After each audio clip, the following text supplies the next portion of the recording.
Bienvenue à toi qui passe par là. J'espère que tout va bien de ton côté et que tu passes d'agréables moments. Alors, on se retrouve aujourd'hui pour t'expliquer le nombre de chemins de vie.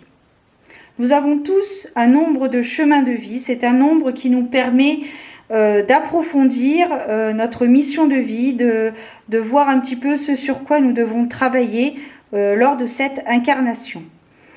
Pour cela fait quelques années que je m'intéresse à la numérologie et pour te partager brièvement chaque nombre de chemins de vie, donc à savoir le 1, 2, 3, 4, 5, 6, 7, 8, 9, mais également les maîtres nombres qui ont une vibration assez particulière et pas forcément facile à gérer chaque jour, à savoir les maîtres nombres 11, 22, 33 et 44.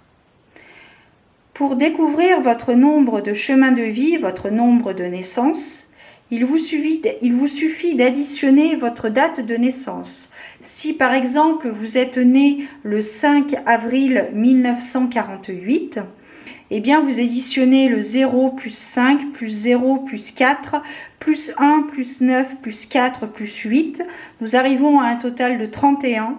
Et il faut toujours avoir un résultat compris entre 1 et 9. Ou alors, si cela se termine par 11, 22, 33 et 44, tu l'auras compris, ne les additionnez pas puisque ce sont des maîtres nombres. Donc ici, avec cet exemple, nous arrivons sur un total de 31. Et si on additionne 3 et 1, cela donne 4. Donc la personne qui est née le 5 avril 1944 aura pour nombre de chemins de vie le nombre 4, le chiffre 4. Voilà, je vous laisse maintenant découvrir chacun des nombres. N'hésitez pas à me dire en commentaire quel est le vôtre et j'ose espérer que cela puisse éclairer votre lanterne sur vos questionnements peut-être par rapport à votre situation, par rapport à votre vie, etc. Je vous souhaite une bonne écoute et je vous donne rendez-vous très bientôt pour de nouvelles aventures divinatoires. Petite précision, quand même, j'ai oublié de le dire avant de partir. Je vais te lire donc des extraits de ce livre, Mon chemin d'âme sur Terre avec la numérologie, d'Alexandra Gabriel, qui est numérologue et médium.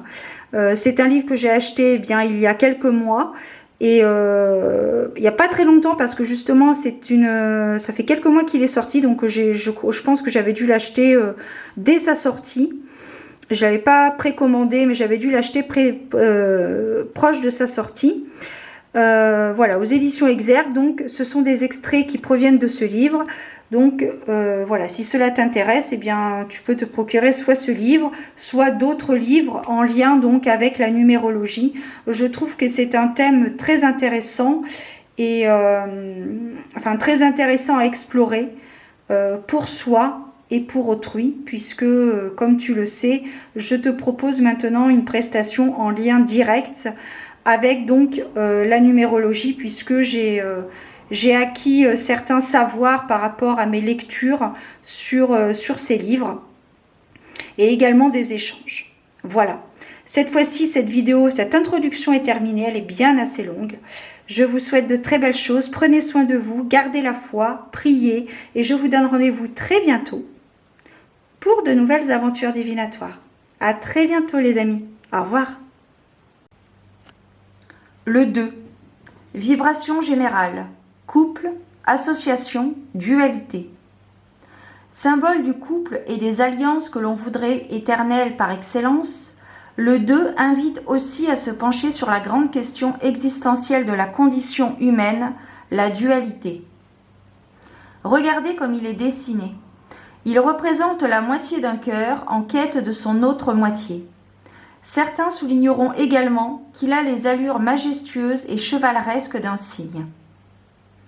Il présente une belle accolade prête à enrober l'univers. Le 2 invite à la chaleur et au réconfort. L'âme qui revient travailler sur un chemin de vie 2 revient travailler le culte du duo, de l'accompagnement, des binômes, le sens de l'association. Une des notions fondamentales pour l'âme dans cette existence sera celle du dévouement. Le natif devra apprendre à distinguer service et servitude, concession et sacrifice. La motivation première du 2 est de faire plaisir à l'autre. Encore faut-il qu'il n'en oublie pas son identité et qu'il veille également à nourrir ses propres intérêts. On lui reconnaîtra souvent des qualités de diplomate hors pair. Dans une société, ce sont d'excellents négociateurs. Il devra apprendre à ne pas vivre par procuration, mais dans la cohérence d'une dynamique d'évolution et non d'involution. Il lui sera demandé tout au long de son parcours de prendre soin de son prochain, de s'atteler à faire mieux pour se réconcilier avec ses parties, de lui laisser en souffrance depuis des vies, et qui ont été privés de tout et de tout le monde. Il y aurait alors aussi fort à parier que la moitié du cœur mentionné plus haut puisse être aussi la sienne, celle qui demeure dans l'invisible, qui le suit depuis la nuit des temps pour qu'il fasse des choix de cœur en pleine conscience et non en toute insouciance. La vie sentimentale occupera une place prépondérante dans l'existence du 2, et s'il ne parvient pas à s'unir harmonieusement en amour, il sera profondément malheureux.